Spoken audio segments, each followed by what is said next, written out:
کیا آپ نے کبھی سوچا ہے کہ دنیا کے نقشے پر کچھ ملک ایسی جگہ ہوتے ہیں جو قسمت سے ہی بہت اہم بن جاتے ہیں؟ آج ہم ایک ایسے ہی ملک پاکستان کے بارے میں کچھ معلومات کا جائزہ لے رہے ہیں جو ہمارے پاس ہیں، اور شروعات اس دلچسپ حقیقت سے کرتے ہیں کہ یہ دنیا کا 5واں سب سے زیادہ آبادی والا ملک ہے، 240 ملین سے بھی زیادہ لوگ۔ یہ عدد سن کر ہی اندازہ ہوتا ہے کہ ہم کسی چھوٹی موٹی جگہ کی بات نہیں کر رہے۔ تو آج ہمارا کام ان معلومات کو جو ہمیں ملی ہیں انہیں کھنگالنا ہے، یہ سمجھنا ہے کہ پاکستان کے بنیادی جغرافیائی اور آبادیاتی حقائق کیا ہیں اور ان کی کیا اہمیت ہو سکتی ہے، خاص طور پر اس کا مقام۔ وہ بہت انوکھا ہے۔ یہ جنوبی ایشیا، وسطی ایشیا اور مشرقی وسطی کے سنگم پر واقع ہے، گویا 3 مختلف دنیاؤں کو جوڑنے والا دروازہ۔ دراصل یہ سنگم والی بات یہ صرف جغرافیہ کی حد تک نہیں رہتی۔ جب کوئی ملک ایسی جگہ پر ہو جہاں مختلف تہذیبی، اقتصادی اور سیاسی خطے آپس میں ملتے ہوں تو اس کے اثرات وہ بہت گہرے ہوتے ہیں۔ یہ ایک ایسی پوزیشن ہے جو اسے خود بخود ایک اہم کھلاڑی بنا دیتی ہے، چاہے وہ اس کا فائدہ اٹھائے یا نہ اٹھائے۔ یہ اس کی تاریخ اور مستقبل دونوں پر اثر انداز ہوتی ہے۔ یہ نقطہ واقعی قابل غور ہے۔ تو پھر آئیے ان معلومات کی تہہ میں اترتے ہیں اور دیکھتے ہیں کہ یہ تصویر مزید کیا واضح کرتی ہے۔ اسی انوکھے محل و وقوع سے ہی شروعات کرتے ہیں۔ جیسا کہ ہم نے کہا، 3 الگ الگ خطوں کا ملن نقطہ۔ یہ تصور کرنا بھی عجیب ہے۔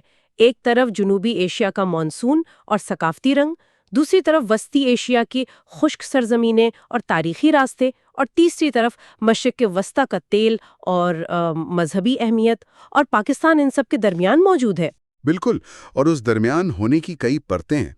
ایک طرف تو یہ ایک برج یا پل کا کام دے سکتا ہے، مختلف علاقوں کے درمیان تجارت، سفر اور افکار کے تبادلے کا ذریعہ۔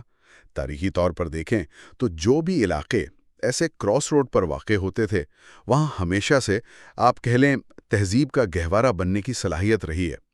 لیکن اس کا دوسرا پہلو یہ بھی ہے کہ ایسے مقامات اکثر بڑی قوتوں کے لیے کشش کا باعث بھی ہوتے ہیں اور ان کی کشمکش کا میدان بھی بن سکتے ہیں۔ یعنی اس مقام میں امکانات کے ساتھ ساتھ خطرات بھی پوشیدہ ہو سکتے ہیں۔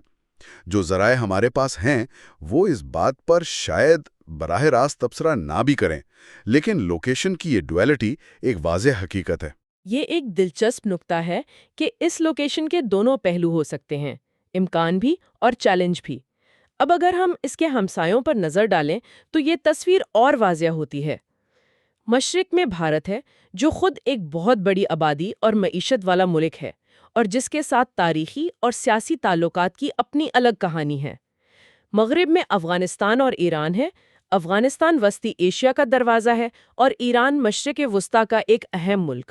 اور پھر شمال میں چین جیسی عالمی طاقت ہے، جس کے ساتھ قریبی تعلقات ہیں۔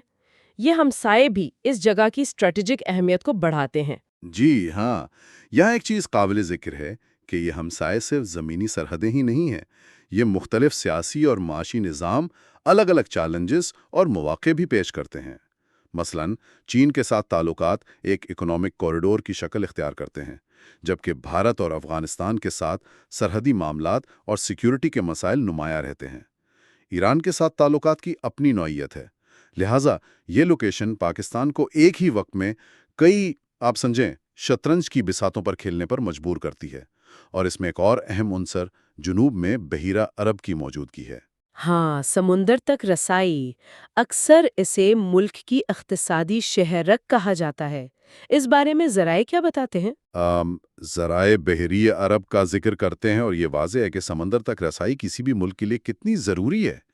ایک طویل ساحلی پٹی جو پاکستان کے پاس ہے، بین الاقوامی تجارت کے لیے بنیادی اہمیت رکھتی ہے۔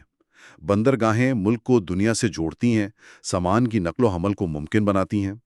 اس کے علاوہ سمندری وسائل جیسے مچھلیاں اور ممکنہ معدنی وسائل بھی معیشت کے لیے اہم ہو سکتے ہیں۔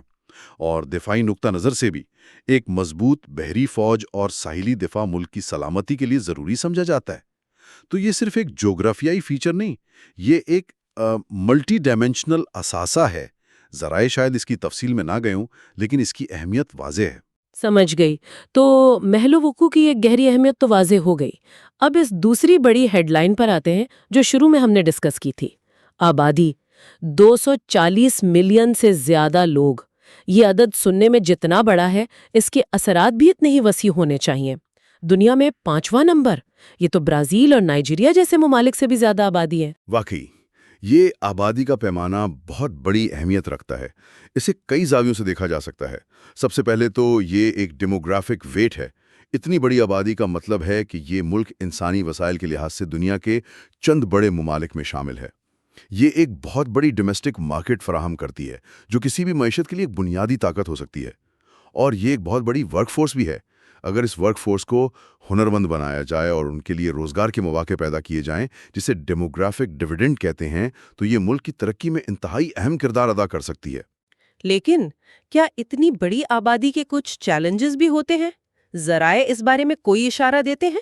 دیکھیں، ذرائع شاید براہ راست چیلنجز کا ذکر نہ کریں، لیکن اتنی بڑی آبادی کے ساتھ کچھ چیزیں خود بخود سامنے آتی ہیں جن پر غور کرنا ضروری ہو جاتا ہے۔